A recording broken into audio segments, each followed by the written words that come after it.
ஆய்வாளர்களுக்கு வணக்கம். நீண்ட நாளுக்கு பிறகு இந்த வீடியோ நான் உங்களுக்கு தான் சொல்லியிருக்கேன் ஏற்கனவே. நான் என்ன எடுக்கிறேன்னா அதை பரீட்சித்து பார்க்கறது தான் நான் வீடியோவாக போட்டுட்ருக்கேன். ஏதோ உங்களுக்கு யூஸ் ஆகட்டுமே. சரி, இப்போ நான் வீடியோவில் காட்டிகிட்டு இருக்கிற பொருள் என்னன்னு உங்களால் யூகிக்க முடியுதா என்னன்னு எனக்கு தெரியல. பட் இது ஒரு முக்கியமான பொருள். இந்த பொருள் ஒவ்வொரு ரசவாதிகளும் இந்த பொருளை எடுக்கணும். இது அப்படி என்ன பொருள்? மண்ணா, இல்லை சர்க்கரையா, இல்லை உப்பா அப்படின்னு உங்களுக்கு ஒரு சந்தேகம் வரும்.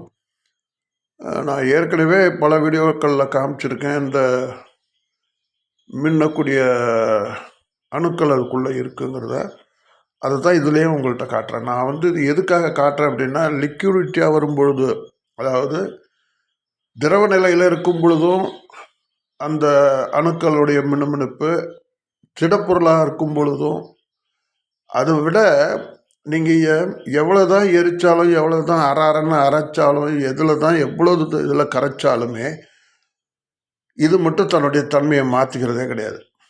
அதை நீங்கள் என்ன மைக்ரோஸ்கோப்பில் வச்சு பார்த்தீங்கன்னாக்கா அதோட ஃபுல் டீட்டெயில் தெரியும்னு வச்சுக்கலாம். சரி, அப்படின்னா இந்த ஐட்டம் என்ன அப்படின்னு உங்களுக்கு கேட்க தோணும்.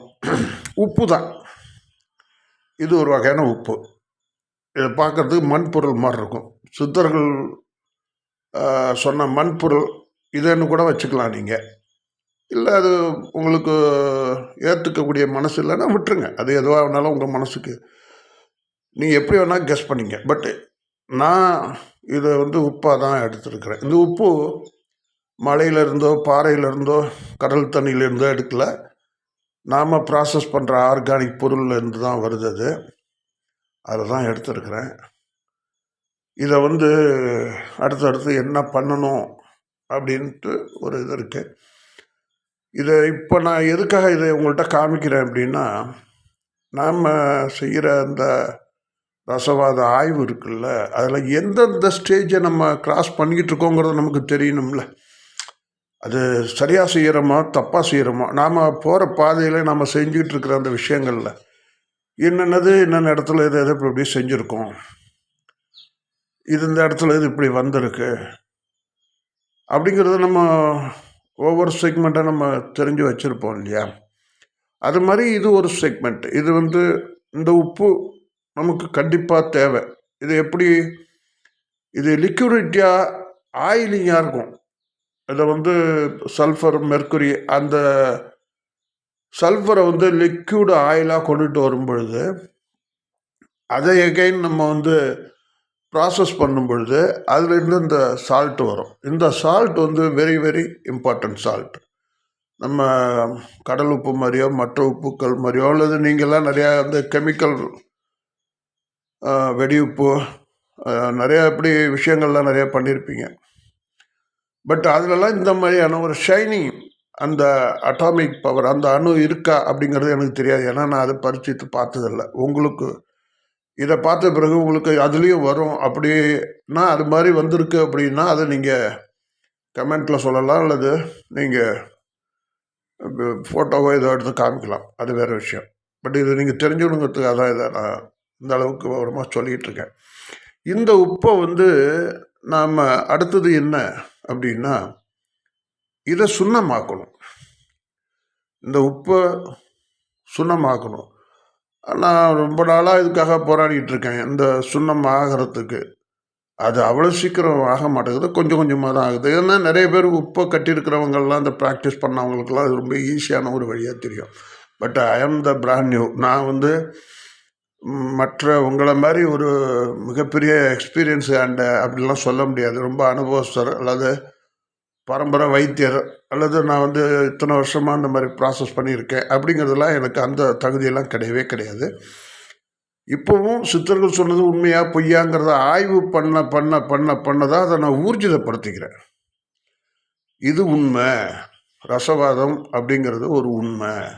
உப்பு சுண்ணம் அப்படிங்கிறது ஒரு உண்மை. இது ஒரு அற்புதமான மருந்து அப்படிங்கிறத நான் என்னுடைய ப்ராசஸில் நான் ஆய்வு பண்ண தான் எனக்கே அந்த ஊர்ஜிதம் வருது, அந்த கன்ஃபர்மேஷன், அந்த உத்தரவாதம் இது கரெக்டு அப்படின்ட்டு. இப்போ பாருங்கள், இது கூட மணல் மாதிரியே இருக்கும், சாண்டு, அந்த குடுவையில் இருந்த சாண்டு தான் இது. அதில் அந்த ஷைனிங் இன்னும் கூட அது இது பண்ணியிருப்பேன். இது சில டெக்னிக்லாம் நமக்கு தெரியாது, எப்படி வீடியோ எடுக்கணும். ஏன்னா நமக்கு வந்து வணிக நோக்கம் இல்லைன்னு நான் ஆரம்பத்துலேருந்து சொல்லிகிட்டு இருக்கேன். இது எப்படி எடுக்கணும், என்ன மாதிரி எடிட் பண்ணணும், இதோ ஒன்று எனக்கு தெரியாது. அதெல்லாம் எடுக்கிற அது மேலே நான் வாய்ஸை த்ரோ பண்ணி அவ்வளோ ஈஸியாக அது அப்லோட் ஆக மாட்டேங்குது. நான் எத்தனையோ வீடியோக்கள் வெறுத்து போய் விட்டுட்டேன். இல்லைன்னா நேரம் போட்டிருந்தா கிட்டத்தட்ட ஒரு 100 வீடியோ கிட்ட போட்டிருக்கலாம். அவ்வளோது இருக்குது அந்த நம்ம ப்ராசஸில் எடுத்து ஷார்ட்ஸ்லாம் இருக்குது. பட் அது எனக்கு அது என்னவோ தெரில, அதில் ஒரு பெருசாக ஆர்வமும் இல்லை. ஒன்று, ரெண்டாவது அப்படி ஒரு வேளை எப்படியாவது 2 மாதம் ஆச்சு இதை நம்ம போடுவோமே, மக்கள் ஏதாவது தெரிஞ்சுக்கிட்டோமேன்னு நான் பண்ணேன்னா அது அப்லோட் ஆகாமல் நம்மளை டென்ஷன் பண்ணிடுது, அப்படி இருக்குது. அதனால் இந்த உப்பு இது வந்து நான் மறுபடியும் சொல்கிறேன், வேறு எதுலேருந்து எடுக்கல, நம்மளுடைய ஆர்கானிக் தான், நம்ம ரசவாத ப்ராசஸில் வர்ற கூடிய உப்பு தான் இது. இந்த உப்பை வந்து அடுத்ததாக சுண்ணம் படலான்னு முயற்சி பண்ணிக்கிட்டே இருக்கேன். அது அவ்வளோ ஈஸியாக சுண்ணம் ஆகலை. ஒரு வேளை அதுக்கு ஐடியா இருந்தால் யாராவது சொல்ல முடியும்னா சொல்லுங்கள். ஆனால் அது சுண்ணம் ஆக்கணும், சுண்ணம் ஆக்கினா தான் அது மருந்து. இதுக்கப்புறம் நிறைய நிறைய விஷயங்கள் இருக்குது. நான் ரொம்ப ஆசையாக இருக்குது எனக்கு இதெல்லாம் மிகப்பெரிய அளவில் ரிசர்ச் பண்ணணும், ஒரு ஹியூமன் பாடியில் உள்ள விஷயத்தை பூரா நம்ம வெளிக்கொணரணும்னு ஒரு ஆசை. அந்த அளவுக்கு என்கிட்ட வசதியும் இல்லை, வயசும் இல்லை. எனக்கு வயசு 68 ஆயிடுச்சு. அதனால் ஏதோ நான் போட்ட வீடியோக்கள் எத்தனை பேர் பார்க்குறீங்க, எத்தனை பேர் புரிஞ்சுக்கிட்டீங்க, எத்தனை பேர் அதை ஃபாலோ பண்ணுறீங்க, அல்லது எத்தனை பேர் பிடிக்கலன்னு விட்டுட்டீங்க, ஏன்னா இது எனக்கு தெரியாது. எதுவாக இருந்தாலும் முயற்சி திருவினையாக்கும். தெய்வத்தால் ஆகாது எனினும் முயற்சி தம்மை வருத்த கூலி தரும்ட்டார் வள்ளுவர். நன்றி.